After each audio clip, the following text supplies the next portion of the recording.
Rebecca Rule, a New Hampshire native, is moved by stories. She collects them. She has for her entire life. She said, it's like an obsession, quote, they're like the rocks that rise in the garden every spring, natural, hard to miss, and they just keep coming. I pick them up, pile them next to a wall, arrange them along a path because they're useful and because it seems such a shame to leave them lay. That's how I feel about poems. I love them. And even when I'm not looking for them, they just keep popping up in front of me. I pick them up like stones, like shells, and I too hoard poems. Often, I don't even care to share them. Some people, my mother included, says, I don't get poetry. So I'll share them anyway, and she goes, huh. But you know, those poems sit in my heart like a pocket, soft and present, like lint in a pocket, always there, always present. Although I too have penned a line as well, like a poet does, and honestly, I can't imagine any minister that hasn't done it. My real joy is reading other people's poems rather than wrestling with my own words. I'm a right-brain thinker, functioning and not well, as some of you may recall lately, but I function in a left-brain world. Communicating via words is exhausting for me. I know it comes naturally to some of us, but not so much for me. Through the years, I have had to be courted by words, and honestly, we have only just become somewhat friendly with one another. For example, I love my books with art and color splashing all over the pages. However, give me a book of theology, and from the moment I open it, it seems to be yelling at me. Rah! And yet, when words perform together in a dance that is poetry, I'm absolutely enthralled, mesmerized, thoroughly enchanted. Emily Dickinson's poetry has never failed to captivate me. I love all her work. Yes, even the ones where she ponders about death. And the many others, the countless others, extolling her love of nature.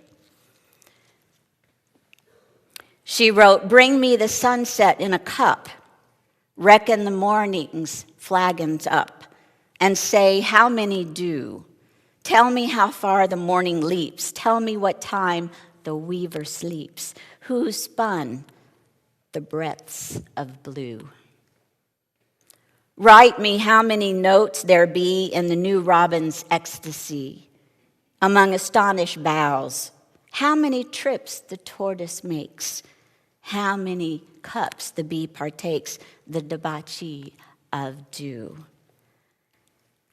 Also, who laid the rainbow's piers? Also, who leads the docile spheres? With us of supple blue, whose fingers string the stalactite? Who counts the wampum of the night to see that none is due? Who built this little album house and shut the windows down so close my spirit cannot see? Who will let me out some gala day with implements to fly away, passing pomposity? Now, come on, who doesn't love the cadence of those syllables? And her subject matter, I mean, sunset in a cup? I want that kind of Java in the morning, all aromatic with color and light. How about trips the tortoise makes? I envision a tortoise like a woman from Africa, carrying a jar on her head, making her way to water's edge. Emily wrote, whose fingers string the stalactite? Can't you just imagine this giant but graceful hand pulling on the dirt in the cave to sculpt a lovely stalactite? It's a chandelier that graces those dark, damp caverns. Part of Emily Dickinson's genius is her ability to lull us out of our everyday world and transport us to a place of mystery and fantasy even. Who was the prophetess, Emily Dickinson? a woman who wrote 1,789 poems, but only saw 10 of them published. And do you know the 10 that were published never had her name next to them? She was only on the earth for 56 years. She was born on December 10th in 1830 in Amherst, Massachusetts. She died in the same family home in 1886. Emily's father was a lawyer and a congressman. Her namesake, her mother, Emily Norcross Dickinson, was a highly educated woman for the times, but held little interest in subjects outside of gardening and cooking. Emily was very close to her sister Lavinia, or Vinnie, who was said to have had a sharp tongue. Emily's brother Austin, who was older than Emily, became a lawyer. The man had a wild streak. Word has it, he frolicked under the dining room table. This just, oh my gosh, I love the juicy bits of stories. Word has it, he frolicked under the dining room table of the Dickinson home with Mabel Loomis Todd, a family friend of Mayflower heritage. Who said the Puritans were conservative? Mabel and Austin, who lived with his wife. Now remember, the brother lived with his wife next door to the family home. Mabel and Austin had a long affair that lasted for years. Mabel and her husband, word has it, had an open marriage. It might be what we know today as polyamory. And get used to that word because more and more young people are polyamorous. I will speak about Austin's wife, Susan Gilbert Dickinson, a little later. Although Emily traveled a few times in her life, she stayed mostly in Amherst, Massachusetts. She attended Mount Holyoke School for Girls for 1 year, but was homesick, and she returned to live with her parents for the rest of her days. Now listen to this. Research reveals that Emily was less than moved by the Christian teachings she encountered at Mount Holyoke. This is from a biography. Here's a quote. At school, Dickinson was coming into her own. She enjoyed her studies and excelled at them. Although she still missed her family terribly, she had adjusted well to life away from home for the most part. Mount Holyoke's headmistress, Mary Lyon, felt religion was an important part of the girls' education, and she made it clear that she expected a public declaration of Christian faith from each of her pupils. Dickinson did not feel prepared to make such a declaration. One morning, Lyon stood in front of the entire school at devotions and said, quote, all young ladies who wish to share that inestimable privilege of becoming Christian, will you please rise? Guess who did not rise? Every girl in the school stood up except Dickinson, who remained quietly in her seat. Her refusal to stand was an act of bravery, and she fully expected a reprimand. Now, she did not receive one, but for the rest of her time at Mount Holyoke, the other girls thought her very strange. Dickinson was labeled an impenitent or a no-hoper, for there was no hope for her soul. Although everyone in Dickinson's family, including Dickinson herself, on rare occasions did go to church, only Dickinson's mother had officially joined the church as a member. Now, I have to tell you, there's discrepancy here. Some researchers say in her adult years she never went to church, and others say it differently. But here's the thing. I call her one of us, Unitarian, because she was philosophically one of us. Unitarianism was founded in 1825 in this country, and many congregational churches in the States became Unitarian in the years after. So she was born in 1830.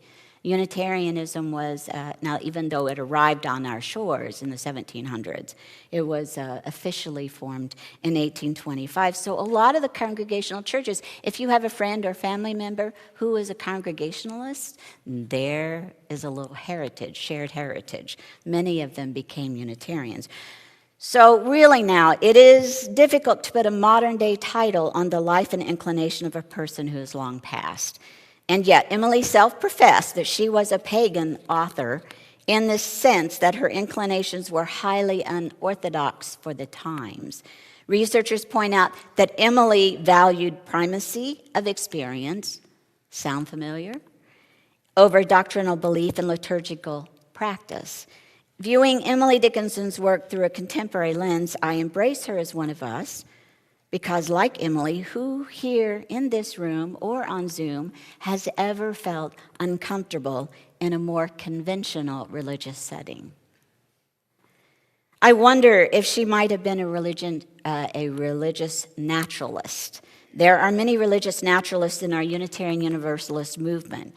So in the 1800s, though, the term religious naturalism arose. For example, in Unitarian literature in 1869, religious naturalism was defined as, quote, extending the domain of nature farther out through space and time, but not necessarily transcending nature. The term in liberal circles has often referred to a concept absent of a supernatural element that exhibits control over human behavior, but might or might not be present in a mystical sense. So I have to tell you, with the term religious naturalism, the way it is today, and many of our Wiccan members will claim religious naturalism, which is maybe viewing the divine in nature. But then there was all this part, all these elements early on that it meant I'm a religious naturalist in that my devotion goes past the nature that I can see and experience, but that I know exists past, beyond the stars and the moon. It is said that Emily's childhood was a happy one, but that as she entered her 20s, she became more and more reclusive. She also became consumed with a desire to write. Some say she was afraid to be in the company of others. So if you're a member of an affluent family, high society expected and required that you attend many events. She avoided them at all costs. When people did invite her to attend parties, though, she would send a poem or a flower as an RSVP. Love, Death, and Dickinson, it's a movie. One of the individuals interviewed said regarding Dickinson's need for isolation, quote, society is annoyed by people who want to be alone. Oh my gosh, how do I relate? I can relate. This is so true. But if one is a writer or an artist or a performer, one understands this strong, seductive pull to withdraw for a while from people in order to locate some inner wisdom and beauty, and to give it a chance to be born in a new way, whether it be in music or in poetry or in clay or paint or drama or dance. Emily was ridiculed by outsiders for being reclusive. It goes without saying that Emily Dickinson is famous for her tendency toward isolation. Some say she didn't want to go outside the walls of her home because she had no patience for people. How often have I heard that? I don't care for people. I've heard that before. It's been said that she was, quote, one who was emotionally detached and really unconcerned whether people understood what she was saying or not.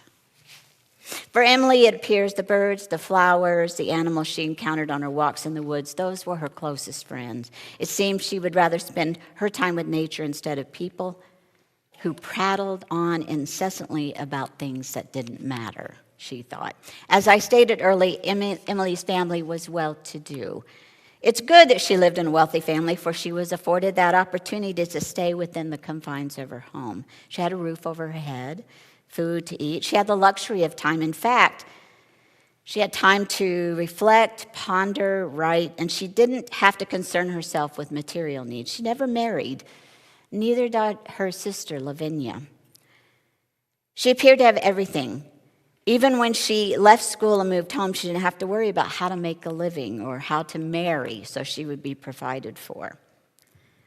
When I seek role models for how to have balance between a successful career and a longing to make art, I tend to find people like Emily Dickinson.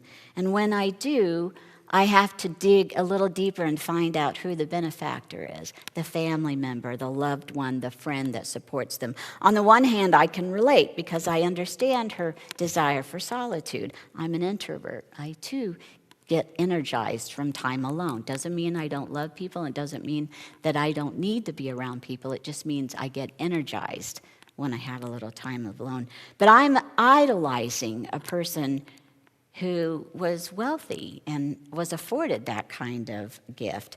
And yet, she was trapped by society's restrictions and boxes around what women could and couldn't do. This is Women's History Month. May we celebrate the success of women, especially those in the past who went outside those boxes that were built around them. She lived in an era when a woman was afforded very few opportunities to survive, to express her opinion in matters of science, metaphysics, and religion. Existing in a very Calvinistic community, Emily wrote, "I am one of the lingering bad ones. I keep the Sabbath by staying home." Additionally, Emily was very intelligent and infinitely witty, which was also less attractive to male suitors her age. Although research reveals she did have loves in her life. It is unclear whether it was as a friend or a romantic partner. We know that she loved the married Reverend Charles Wadsworth, a Presbyterian minister. There's also evidence that she talked of marriage with a Massachusetts Supreme Court judge, Otis P. Lord, a widower who was considerably older than Emily. Some records indicate that she loved Samuel Bowles, editor of the Springfield Republican. There's also quite a bit of research that she too was in love with her brother's wife, Susan, who lived next door. The two women were friends before Austin and Susan married. Emily's brother was Austin. Here is one of Emily's love poems thought to be for Susan. "Doubt me, my dim companion, why God would be content with but a fraction of the love poured out for thee without a stint, the whole of me forever. What more the woman can say quick that I might dower thee? With last delight I own. It cannot be my spirit, for that was thine before. I ceded all the dust I knew. What opulence the more? Had I a humble maiden, whose farthest of degree was that she might some distant heaven dwell timidly with thee." Emily never wed or bore children. She had an audience with only a very few select people. Emily started writing in her 20s, which is about the time she hunkered down in her room, refusing to leave the house. She read books and papers from the outside world. In books, she traveled and was comfortable with the journey. I adore this poem. Maybe you will too. "There is no frigate like a book to take us lands away, nor any coursers like a page of prancing poetry. This traverse may the poorest take without oppress or toll. How frugal is the chariot that bears a human soul." So a popular publication in the area at the time was the Atlantic Monthly. In it, a letter was submitted by Reverend Thomas Wentworth Dickinson. He encouraged young people to write, and so she sent a letter to him. Shortly thereafter, she sent some of her poem, and he wrote back and encouraged her to keep writing. When he entered the room, he was allowed to come see her at her home, but when he entered the room at her home for the first time in 1870, she introduced herself by doing nothing but putting 2 lilies in his hands. After meeting Emily, a woman of auburn eyes and auburn hair falling over her head, Dickinson later referred to her as a half-cracked poetess. Ouch! Ouch! He is purported to have said that no one had ever drained so much of his brain power. Now that I like. As when he was in her presence, he also claimed that he could never live next door to the woman. The comments now, remind you, did not mean that Reverend Dickinson did not respect her. Nothing was farther from the truth. He very much appreciated the woman's talent. In fact, upon her death, he and the sister Vinnie, Emily's sister, collected all of her nearly 1,800 poems, 1,700 and what did I say, 87, something like that, in order to publish them. It became a best-selling collection after her death.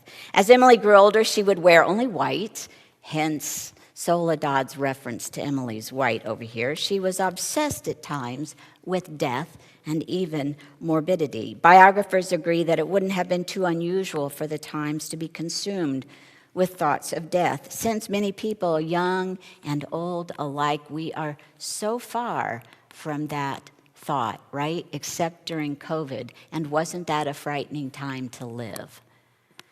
So many people died of typhoid and other illnesses at the time. Unlike today, in Dickinson's era, the deceased would have been laid out on the kitchen table and visitors would come to pay their respects.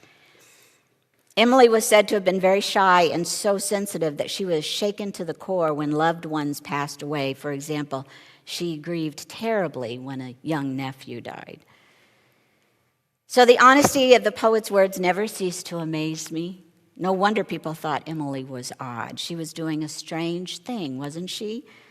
Putting honest thought on paper, pursuing her love affair with words, collecting them into themes such as love and death and nature, rather than building close relationships with individuals. What an odd thing for a woman to do in the 1800s in America. Consider her letter to the world. This is my letter to the world that never wrote to me, the simple news that nature told with tender majesty. Her message is committed to hands I cannot see, for love of her, sweet countrymen, judge tenderly of me. When unconventional thought regarding God and religion found its way into Emily's heart, she embraced it and made peace with her faith that rested in elements found in the natural world. Here's another one of her poems. Perhaps you've heard of this. Hope is the thing with feathers that perches in the soul and sings the tune without the words and never stops at all. And sweetest in the gale is heard, and sore must be the story that could abash the little bird that kept so many warm. I've heard it in the chilliest land and on the strangest sea, yet never in extremity it asked a crumb of me. Finally, another part of Emily's personality that I adore. It is said that she was practical and had a sense of humor, hence this poem. Faith is a fine invention for gentlemen who see, but microscopes are prudent in an emergency. May it be so. I hope you too are intrigued a little bit with Emily and that maybe you'll look up some of her poems. Thank you.